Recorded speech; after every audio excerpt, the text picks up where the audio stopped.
நாட்டிற்கு தேவையான எரிபொருள் தொகை உள்ளதா? 2 மாதங்களுக்கு போதுமான எரிபொருள் கையிருப்பு உள்ளதாக கூட்டுத்தாபனம் குறிப்பிட்டுள்ளது. டிசம்பர் மாதம் வரையிலான காலப்பகுதிக்காக எரிபொருள் கொள்வனவுக்கான கோரிக்கைகள் சமர்ப்பிக்கப்பட்டுள்ளதாகவும் இலங்கை பெட்ரோலிய கூட்டுத்தாபனம் தெரிவிக்கின்றது. இதற்கமைய போலி பிரசாரங்களை நம்பி ஏமாறாமல் சாதாரண முறையில் எரிபொருளை பெற்றுக் கொள்ளுமாறு இலங்கை பெட்ரோலிய கூட்டுத்தாபனம் பொதுமக்களை கோரியுள்ளது.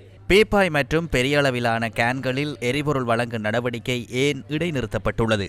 நாட்டில் எரிபொருளுக்கு தட்டுப்பாடு நிலவுவதாக கடந்த நாட்களில் வெளியாகிய உண்மைக்கு புறம்பான தகவல்களை நம்பி மக்கள் தேவையற்ற முறையில் எரிபொருளை சேமித்து வைப்பதை தவிர்ப்பதற்காக இந்த நடவடிக்கை எடுக்கப்பட்டுள்ளது. சாதாரணமாக பல்வேறு தொழில் நிமித்தம் பீப்பாய் மற்றும் பெரிய அளவிலான கேன்களில் எரிபொருளை பெறுவோர் எவ்வாறு எரிபொருளை பெற்றுக்கொள்வது? மீனவர்கள் மற்றும் விவசாய நடவடிக்கைக்காக பீப்பாய் மற்றும் பெரிய அளவிலான கேன்களில் எரிபொருள் விநியோகிக்கப்படும் என பெட்ரோலிய கூட்டுத்தாபனம் தெரிவிக்கின்றது.